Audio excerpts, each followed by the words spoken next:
After that wave of resignations, and that wave keeps coming in, more of a tidal wave right now, and today's heated PMQs, could Boris Johnson's Teflon coat have finally worn away? Let's talk now to columnist and Conservative political commentator Samantha Smith.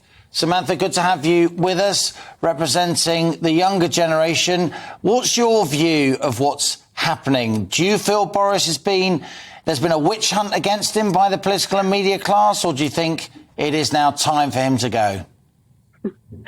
I think it's very interesting that Michael Fabricant described it as a witch hunt, because I would say that it's the complete opposite. Witch hunts are unfounded. They're often by people with no basis. I mean, you look at the Salem witch trials and it was innocent women being burned alive for absolutely nothing. Boris Johnson he's put himself in this situation. The people that are calling for his resignation aren't left-wing Ramonas. They aren't just the usual suspect, those that can be easily brushed off as, anti-Boris fanatics. No, there are people from all sides of the party, people who backed Boris, like Tom Hunt, incredible party loyalists, incredible Boris supporters, who are now saying enough is enough, the time is up. You've done too much damage to your own reputation, the reputation of the party, and to the future of the government in the public's eyes to be able to continue.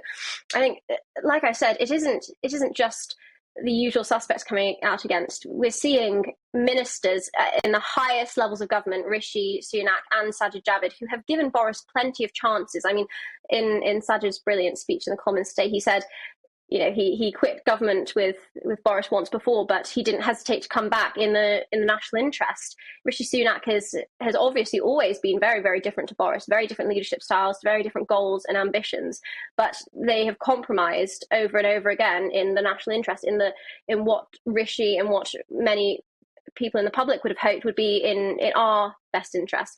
But what we're seeing is Boris putting his own selfish interests and his desire to cling on to power as long as possible over the good of the party and the good of the people.